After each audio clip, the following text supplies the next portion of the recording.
Live షోకి తిరిగి స్వాగతం. ఆంధ్రప్రదేశ్ ముఖ్యమంత్రి చంద్రబాబు దేశీ పర్యటన ముగించుకుని రాష్ట్రానికి వచ్చిన తర్వాత అందుబాటులో ఉన్న మంత్రులతో నిన్న సమావేశం అయ్యారు. రేపు ప్రధానితో భేటీ నేపథ్యంలో ఏ అంశాలపై ప్రధానంగా చర్చించాలి, ఆయన విదేశాలకు వెళ్లినప్పుడు జరిగిన పరిణామాల గురించి, బీజేపీ కోర్ కమిటీ తర్వాత ఎట్లాంటి వ్యూహంతో వాళ్ళు వెళ్లబోతున్నారు, దానికి ఏ రకంగా పార్టీ అనుసరించాలి విధానాలనే చర్చించారు. ఇవాళ కూడా అధికారులతో మరోసారి సమీక్ష కాబోతున్నారు. రేపు పవర్ పాయింట్ ప్రెజెంటేషన్ ఇవ్వడానికి కూడా సిద్ధమవుతున్నారు. ఒకవేళ ప్రధాని సమయం ఇస్తే రాష్ట్రంలో కరువు పరిస్థితి గురించి, విభజన హామీలు, అలాగే ప్రత్యేక హోదా, ఆర్థికంగా రాష్ట్రానికి రావాల్సిన అంశాల గురించి ఇదొక అంశం అయితే, మరోవైపు ఇవాళ నుంచి వైఎస్ఆర్సీపీ అధినేత ప్రతిపక్ష నాయకుడు జగన్మోహన్ రెడ్డి కర్నూలులో 3 రోజుల నిరాహార దీక్షకు దిగబోతున్నారు. తెలంగాణ రాష్ట్రంలో కట్టబోతున్న ప్రాజెక్టులు అక్రమం, అనుమతులు లేకుండా కడుతున్నారు. దానివల్ల ఏపీలో రైతులు నష్టపోతారు. దీనికి సంబంధించి ఆంధ్రప్రదేశ్ ప్రభుత్వం నిర్లక్ష్యం వహిస్తోంది అనే విషయం మీద దీక్ష చేయబోతున్నారు. ఈ అంశాల మీద ఇవాళ మనం మాట్లాడుకుందాం. మనతో పాటు ఇవాళ గెస్టులు జాయిన్ అవుతున్నారు. చలసాని శ్రీనివాస్ గారు, ప్రత్యేక హోదా సాధన సమితి కన్వీనర్, ప్రాజెక్టులకు సంబంధించి ఆయన అధ్యయనం చేస్తున్నారు. మరోవైపు ఏ విజయ్ కుమార్ గారు, ఆంధ్రప్రదేశ్ తెలుగుదేశం పార్టీ అధికార ప్రతినిధి, గోవింద్ రెడ్డి గారు, డీసీ గోవింద్ రెడ్డి గారు ఎమ్మెల్సీ, వైఎస్ఆర్సీపీ ముఖ్య నేత, మాజీ ఎమ్మెల్యే. లైవ్ షోకి స్వాగతం అండి. ఇక విజయవాడ నుంచి మనకు అందుబాటులోకి వస్తున్నారు వెల్లంపల్లి శ్రీనివాస్ గారు, మాజీ ఎమ్మెల్యే, ఆంధ్రప్రదేశ్ బీజేపీ ముఖ్య నేత. నమస్కారం అండి శ్రీనివాస్ గారు. రైట్, శ్రీనివాస్ గారు, ప్రధానితో భేటీకి ముఖ్యమంత్రి సిద్ధమవుతున్నారు. సరే, ఇప్పటివరకు ఉన్న జరిగిన పరిణామాలన్నీ మనకు తెలిసినవే. అయితే రేపు భేటీ చాలా కీలకం కాబోతోంది అనే ఒక వైపున విశ్లేషకులు కానివ్వండి, మనం గానీ అనుకుంటున్న సందర్భంలో నిజంగా రేపటి భేటీతో ఏమన్నా తేలిపోయే అవకాశం ఉంటుందా, లేకపోతే ఇన్నిసార్లు చేసిన ప్రయత్నానికి అదనంగా ముఖ్యమంత్రి మరొకసారి ప్రయత్నం చేయబోతున్నారా? ముఖ్యంగా భేటీ ఏంటంటే కరువుకు సంబంధించి అందరు ముఖ్యమంత్రులతో కలుస్తున్నారు కాబట్టి వీరు కూడా వెళ్తున్నారు. దీంతో పాటు రాష్ట్రానికి రావాల్సిన ఏదైతే ప్రయోజనాలు, ప్రత్యేక హోదా మీద మాట్లాడే అవకాశం రేపు ఉండే పరిస్థితి ఉంది. కరువు మీదను అదే వేరే విధంగా, అలాగే రాష్ట్రానికి రావాల్సిన విభజన హామీలకి వేరే విధంగా రెండు కూడా వేరే వేరే రిపోర్ట్లు ఇస్తామని చెప్పి వార్తలు వస్తున్న నేపథ్యంలో 24 సార్లు ఆయన వెళ్ళిన నేపథ్యంలో ఇది 25వ అవుతుంది అనుకుంటే ఉపయోగం ఉండదు. అందువల్ల నేను అనుకుంటున్నాను ప్రధాని మోడీ గారు ఏదైతే ఇప్పటికన్నా సరే ఇక్కడ రాష్ట్ర ప్రజల ఆకాంక్ష ఖచ్చితంగా మేము ఏదో ఆశ్వాసన ఇస్తారు అని భావిస్తున్నాం. ఇవ్వని పక్షంలో మాత్రం చాలా ఇబ్బందికరమైన పరిణామాలు అటు ప్రధానమంత్రి కాదు ఇక్కడ నిలదీయలేకపోయారు అని చెప్పిన ముఖ్యమంత్రి గారు కూడా ఉంటున్నాయి. అయినా అంతకన్నా ముందు ఒక్కటండి, ఇవాళ మే 16వ తారీఖు సిక్కిం భారతదేశం కలుపుకున్న రోజు. ఇవాళ తమిళనాడులో ఎన్నికలు జరగబోతున్నాయి. దాదాపు తెలుగు వాళ్ళందరికీ కూడా అక్కడ తెలుగు వాళ్ళకి జరుగుతున్న ఇబ్బందుల వల్ల తెలుగు వాళ్ళకి ఓటేయమని చెప్పి మీ మాధ్యమంలో చూసేది కొన్ని లక్షల మంది అయినా సరే వాళ్ళకి విజ్ఞప్తి చేస్తాను, కొన్ని నీతి విద్యార్థులు ఉన్న వాళ్ళకి. అదొకటి. ఇక రెండో విషయం, చంద్రబాబు గారు నిజాయితీ కనుకుంటే ఆయన సిద్ధాంతంలో ఇమ్మీడియట్గా 17వ తారీఖున ఆయన వెళ్ళిన సందర్భంలో మేము వెయిట్ చేస్తా ఉన్నాం. ఆల్రెడీ 22వ తారీఖున మా విస్తృత స్థాయి సమావేశం ఏర్పాటు చేసాం. With due respect to Modi గారు, నేనేం వ్యక్తిగతంగా అనాల్సిన పని లేదండి, విత్ చంద్రబాబు నాయుడు గారు. సో రాని పక్షంలో మాత్రం అఖిల పక్ష కమిటీని తీసుకువెళ్లకుండా రాష్ట్రంలో ఉన్న, ఎందుకంటే కాంగ్రెస్ పార్టీ ఇక్కడ లేకపోవచ్చు కానీ దేశంలో ప్రధాన ప్రతిపక్ష పార్టీ వామపక్ష పార్టీలు, మిగతా అన్ని పార్టీలు, మేము శరద యాదవ్ గారిని అందరినీ కలిసి అందరూ కూడా మత్తిస్తున్నారు. బీహార్ మీకు వస్తే మాకు వస్తుంది, ప్రత్యేక ఈవెన్ బీహార్ నాయకులు మత్తిస్తామని చెప్పి మేము అందరినీ కలిసి వచ్చామండి, సమాజ్వాదీ అన్ని పార్టీలను కలిసి వచ్చాం. అందుకని వాళ్ళందరి యొక్క మద్దతు కట్టాలి కాబట్టి తప్పనిసరిగా అఖిలపక్ష కమిటీ తీసుకువెళ్ళి, ఇప్పుడు ఏదైతే కేంద్రాన్ని అన్నాలో మనం ఇప్పుడే తగ్గుపెట్టి, నేను మంత్రులు కూడా బయటకు రమ్మని అనలేదండి. రామకృష్ణ గారు కాదు, మేము ఒకటి చేసాం, మంత్రుల్ని మోడీ గారు నిలదీయాలి. మీరు ఇస్తారా? ఎందుకంటే తెలుగు జాతి పట్ల ఎవరు తెలుగు జాతిలో ఇంకోటి ఉంటుందండి. ఇప్పుడు నిర్మలా సీతారామన్ గారు, ఎవరు జయరాం రమేష్ గారు ఇద్దరు, ఎందుకంటే వాళ్ళు మా ప్రాంతం గురించి ఏం మాట్లాడారో నాకు తెలుసు, పత్రికలు కూడా చూసాం. వాళ్ళిద్దరినే మినహాయిద్దాం. ఇప్పుడు ఇలాంటి వెంకయ్యనాయుడు గారు ఇలాంటి వాళ్ళకి మళ్ళీ ఆంధ్రప్రదేశ్ రాష్ట్రం నుంచి కానీ పంపిస్తే చంద్రబాబు గారు చిత్తశుద్ధి అంటే తెలుస్తుంది ఏంటి ప్రత్యేక హోదాకి ఎంత వ్యతిరేకంగా ఉన్నారు. కానీ ఒకటి, అంత ముందరే తొందరపడి నిర్ణయాలకు రాకుండా మొట్టమొదటి పాయింట్, రేపు 17వ తారీఖు తప్పనిసరిగా చంద్రబాబు గారు పరిస్థితిని తీవ్రంగానే, ప్రజల యొక్క మనోభావాలు గుర్తించి తీవ్రంగానే దాని నుంచి ఆశ్వాసన తీసుకొస్తానికి వెంటనే జరుగుతుందని నేను ఊహించట్లేదు. కానీ తప్పనిసరిగా ఒక ఆశ్వాసన అనేది ప్రధానమంత్రి గారు పాజిటివ్ స్టేట్మెంట్ ప్రధానమంత్రి గారు నోటమ్మట రావాలి. ఇద్దరు గదులు ఏం జరుపుకున్నారు వివరాలు వస్తున్నాయి. ఇది మేము చెప్పు అది కాదండి ఈసారి. ఇంతవరకు ప్రధానమంత్రి గారు తన నోటమ్మట ఒకటి మాట్లాడలేదు. రెండో పాయింట్, ఇది కనుక జరగని నేపథ్యంలో మాత్రం ప్రజా ఉద్యమం తప్పదు. పాయింట్ నెంబర్ 3, ఏదైతే ఇది జరిగిన తర్వాత కూడా అసలు ఏమి ఇవ్వని నేపథ్యంలో కూడా రేపు రాజ్యసభకు కనుక నేను వేరే విధంగా పంపిస్తానంటే చంద్రబాబు గారు తెలిసి దేనికో ఇబ్బంది పడి ఈ ప్రాంతానికి అన్యాయం చేస్తానంటే భావించాలి. ప్రజా ఉద్యమం మాత్రం ప్రజల్లో ఆవేదన ఉంది.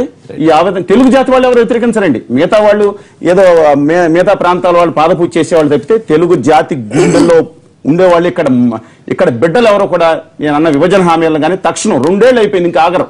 రైట్. శ్రీనివాస్ గారు, ప్రధాని భేటీ రేపు కీలకం కాబోతోంది అని ఎదురు చూస్తున్న సందర్భంలో మరి ఈసారైనా ఏమన్నా పాజిటివ్ గా కేంద్రం నుంచి ప్రధాని స్థాయిలో గానీ లేకపోతే వెంకయ్యనాయుడు గారు గానీ ఏమన్నా మాట్లాడే అవకాశం ఉంటుంది ఎక్స్పెక్ట్ చేయొచ్చా? సార్, ఇప్పుడు అందరికీ నమస్కారం సార్.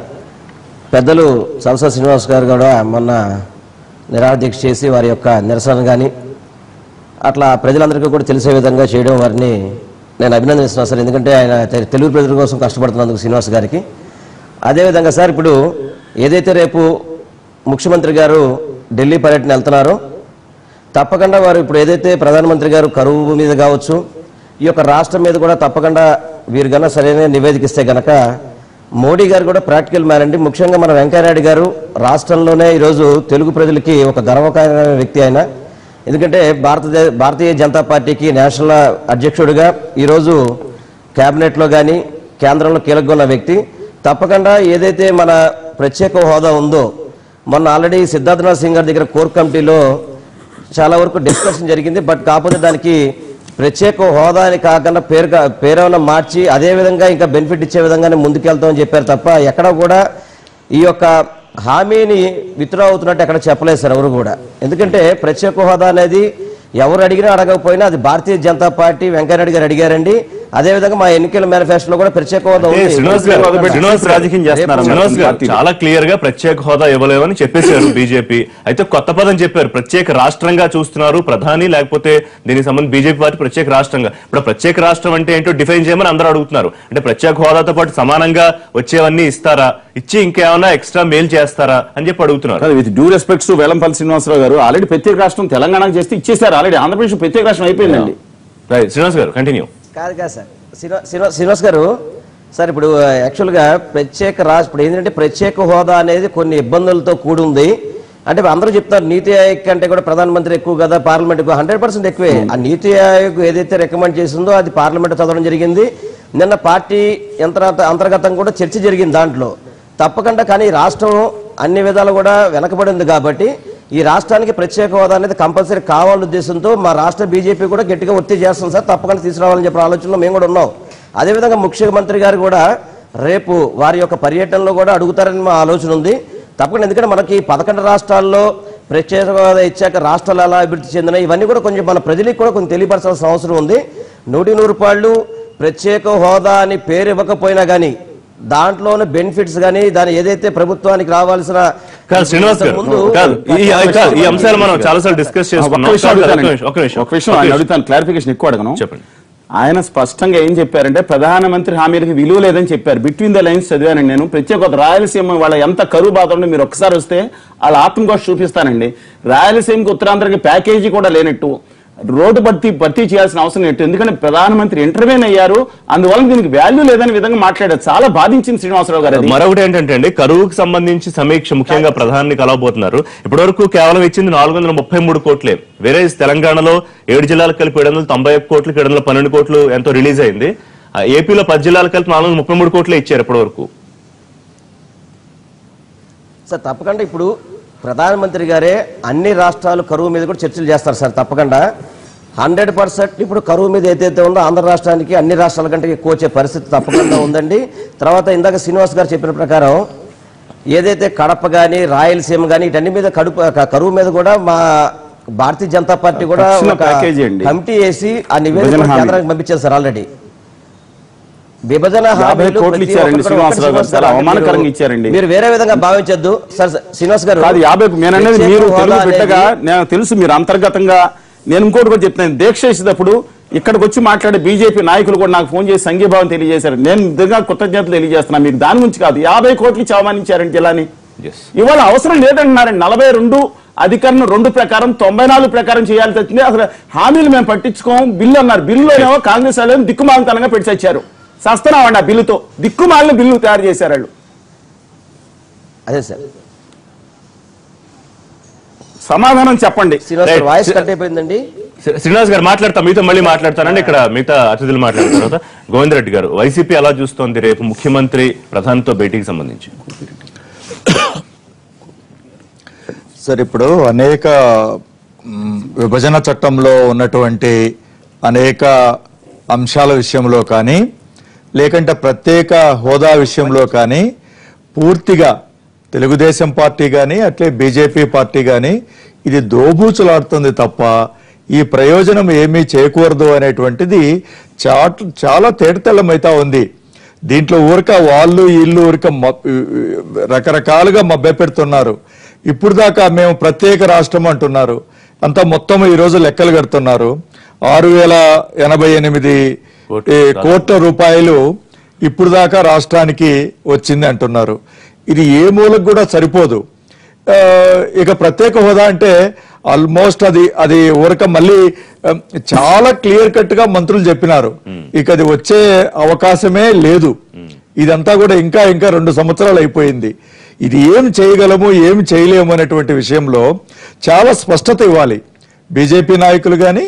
అదే విధంగా నిన్న హోంమంత్రి మాట్లాడుతూ కూడా ఖచ్చితంగా ప్రత్యేక హోదా మీద పోరాటం కొనసాగుతుంది, ఒత్తిడి చేస్తాం, తీసుకొచ్చే ప్రయత్నం చేస్తాం కూడా నిన్న కూడా మాట్లాడారు. అదే ఇప్పుడు పార్లమెంట్ లో అంత క్లియర్ కట్ గా మంత్రులు చెప్పిన తర్వాత అవకాశమే లేదన్న తర్వాత ఇది మరింత కాలం ఊరికి మభ్యపెట్టేసి చివరికి ఏదో రాజకీయమైనటువంటి కోణంలో ఆలోచన చేసి ఇంకా సీఎం ప్రయత్నం చేయడం కూడా తప్పనిపిస్తుందా మీకు, లేకపోతే వృధా ప్రయత్నమా మీ దృష్టిలో? ప్రయత్నం ఇప్పుడు ఆ సిన్సియారిటీ లేదు. ఖచ్చితంగా చేసి ఆ ఇబ్బందిని పెట్టి లేకంటే ఇప్పుడు రాష్ట్ర ప్రయోజనాల కంటే అంతకంటే మించిన ప్రయోజనాలు ఏముంటాయి, కానీ అట్లాంటిది ఏమి ఆ దిశలో అడుగులు పడ్డం లేదు. అది ఊరికే ఏదో ప్రకటనలకు మాత్రమే పరిమితి అవుతా ఉంది. ఆ సిన్సియారిటీ ముఖ్యంగా తెలుగుదేశం పార్టీలో లేదు. బీజేపీ నాయకులు ఇక్కడ ఏదో కొంతమంది అట్లా ఇట్లా మాట్లాడుతున్నారు తప్ప ఇదేమీ కూడా ప్రజలకు ఉపయోగపడేటట్టుగా ఈ రాష్ట్రానికి మేలు జరిగేటట్టుగా ఎక్కడా కనపడడం లేదు అనేటువంటిది తేటతెల్లమవుతున్నాయి జరుగుతున్నటువంటి పరిస్థితుల ద్వారా. విజయ్ కుమార్ గారు, ఇవాళ మే 16 2 సంవత్సరాల క్రితం ఈ రోజు ఎలక్షన్ రిజల్ట్స్ వచ్చాయి. విషయం మీకు గుర్తునే ఉంటుంది. కరెక్ట్ 2 years అయింది వాళ్ళకి. సో ఇప్పటికి మేము అందరం సంతోషంగా ఉన్నాం. దాదాపు 8:30. ఇప్పుడు 2 సంవత్సరాల క్రితం ఈ ఆంధ్రప్రదేశ్ ప్రజలు చంద్రబాబు నాయుడు గారు అయితేనే ఈ రాష్ట్రాన్ని బాగు చేయగలరు, ఈ కొత్త రాష్ట్రాన్ని ముందుకు తీసుకుపోగలరు అని మాకు మ్యాండేట్ ఇచ్చారు. ఇతర పార్టీలు కాదని మాకు మ్యాండేట్ ఇచ్చారు. ప్రత్యేక సర్కమ్స్టెన్సెస్లో జరిగిన దాని ఎన్నికలు కాబట్టి. సో ఆ దీని పరంగా 2 సంవత్సరాల క్రితం మేము ఒకసారి అవలోకనం చేసుకుంటే మనం ఎంతవరకు ట్రావెల్ చేసాము అని ఈ 2 yearsలో మనం ఆంధ్ర రాష్ట్రం అప్పుడు ఏముంది తెలియదు మనకు. సో అక్కడికి పోయి అదేదో ఆ పాత అదని చెప్పాలి హంపి దాని పట్టణాన్ని కొత్తగా దాని హరిహరాయిలు దాని బొక్కరాయిలు కట్టిన టైప్లో అక్కడికి వెళ్ళి 33,000 ఎకరాలు సేకరించి అక్కడ ఒక ఇన్ఫ్రాస్ట్రక్చర్ ఏర్పరిచి ఇంకొక 1 to 1.5 monthsలో దాన్ని సచివాలయం రాబోతుంది, కొత్త ప్రాజెక్టులు వచ్చాయి, శ్రీ సిటీలో 100 ప్రాజెక్టులు వచ్చాయి, ఐటీలు వచ్చాయి, ఐఏఎంలు వచ్చాయి, రకరకాలు వచ్చాయి. సో మనం ఎంత సాధించాము, ఒకవేళ ఎంత లేదు అని వేరే చేసుకుంటే I think we have travelled a lot of distance. So 2 years ఎందుకు ఈ ఇంట్రో ఇస్తున్నా అంటే 2 సంవత్సరాల తర్వాత మేము ఎక్కడికి పోయామని చూసుకుంటే ప్రత్యేక హోదా అనేది రాలేదు. నేను కాదను దాని గురించి మాట్లాడతాను. కాకపోతే మేము 2 సంవత్సరాలు చాలా డిస్టెన్స్ అధిగమించాము. ఖచ్చితంగా మేము ప్రజలకు ఎంతవరకు హామీ ఇచ్చాము, ఎంతవరకు మా మీద వాళ్ళు నమ్మకం పెట్టారో చాలా వరకు ఆ నమ్మకాన్ని మేము సాధించామని దాన్ని భావిస్తున్నాం. రెండోది ఇంక ప్రత్యేక హోదా. ఇందాక సారు 24 సార్లు గెలిచా అన్నారు. ఢిల్లీకి 24 times వెళ్ళారు కానీ 30 సార్లు గెలిచారు. ఇప్పుడు దాన్ని వేరు సందర్భాల్లో మోడీ 30 సార్లు గెలిచారు. సరే, మోడీ గారు ఎందుకు ఇవ్వలేదు, ఎందుకు ఇవ్వాలి, ఎందుకు ఇవ్వలేదు, ఇంకా లేట్ అవుతుంది అన్నది బీజేపీ వాళ్ళు చెప్పాలి. సో మా వరకు మా యొక్క ప్రయత్నంలో లోపం ఎక్కడన్నా ఉందా? మేము నిజాయితీగా నాకు ఇరుపక్కల ఉండేవాళ్ళు చంద్రబాబు నాయుడు గారు నిజాయితీతో ప్రయత్నం చేయట్లేదు అని కామెంట్ ఇచ్చారు.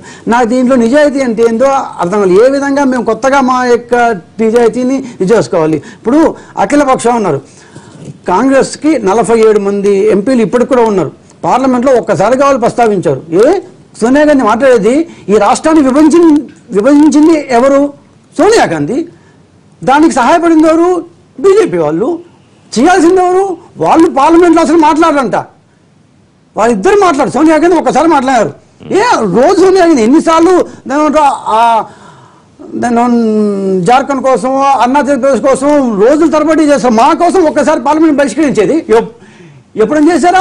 ఒక్కసారి గొంతేసి మాట్లాడారా? 47 మంది పార్లమెంట్ సభ్యులు ఉన్న కాంగ్రెస్ ఏ రోజున మాట్లాడిందా? వీళ్ళు ఇక్కడ కూర్చొని మాట్లాడితే ఏం లాభం అండి? వాళ్ళ యొక్క టాప్ హైకమాండ్ వాళ్ళు నోరు దాన్ని మదపరు, ఇక్కడ కూర్చొని మాట్లాడతారు. ఏం లాభం చెప్పండి? ఓకే, ఇంకోటి మా యొక్క నిజాయితీ అన్నారు. ఇప్పుడు మా నిజాయితీ ఏంటి? ఏం చేయాలి? మేము కూడా ఇప్పుడు జగన్మోహన్ రెడ్డి గారు చేసినట్టు దాన్ని బంధువుల కింద చేయాలా? చెప్పండి. మాది కొత్త రాష్ట్రం, మేము ఇమేజ్ని ఇప్పుడే ఇచ్చేసుకున్నాము, కొత్త పరిశ్రమలు వస్తున్నాయి. ఇప్పుడు బీజేపీ ఇవ్వలేదు అంటే దానికోసం మేము ఇక్కడ బందీ చేస్తే, ఇప్పుడు జగన్మోహన్ రెడ్డి గారు ఢిల్లీకి పోయి మోడీని అడగకుండా అక్కడ కూర్చొని ఇక్కడ చంద్రబాబు నాయుడు చెప్తారు.